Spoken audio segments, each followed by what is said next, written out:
आवाज का रहस्य। गांव की एक छोटी सी नदी के किनारे बसा एक पुराना मकान था। वह इतना पुराना था कि उसके बारे में किसी को भी बिल्कुल भी जानकारी नहीं थी। लोग बस यही जानते थे कि रात को वहां से अजीब सी आवाजें आती हैं। रमेश और सुरेश, दो दोस्त, ने गांव में इस रहस्यमय मकान के बारे में सुना। उनमें से एक दिन रात को मकान की खोज में निकले। वे मकान के दरवाजे तक पहुंचे और रात के अंधेरे में दरवाजे को खोल दिया। अंदर जाते ही उन्हें एक अजीब सी ठंडक महसूस हुई। मकान के अंदर की दीवारें पुरानी थीं और कुछ अजीब से छाया दीवारों पर बन रही थी। जब वे आगे बढ़े तो उन्हें एक बड़ा कमरा दिखा जिसमें एक पुरानी कुर्सी और एक पुराना मेज था। मेज पर एक पुरानी किताब भी थी। सुरेश ने कहा, चलो इसे खोलकर देखते हैं। वह किताब खोली और उसे पढ़ने लगा। किताब में लिखा था कि इस मकान में एक बार एक औरत रहती थी जिसका नाम माया था।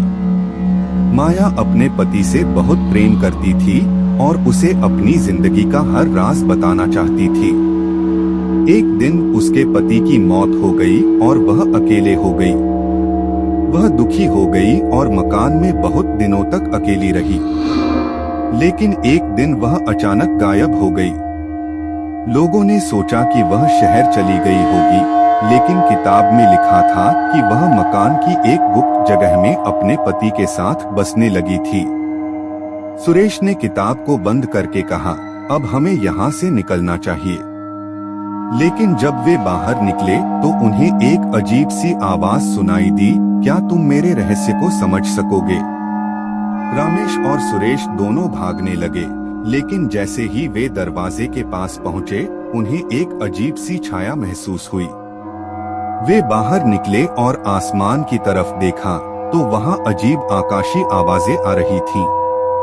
वे गांव लौटे और अब कभी भी उस मकान के पास से नहीं गए। लेकिन उनकी यह घटना गांव में चर्चा का विषय बन गई और लोग अब उसे बड़े ध्यान से देखते थे।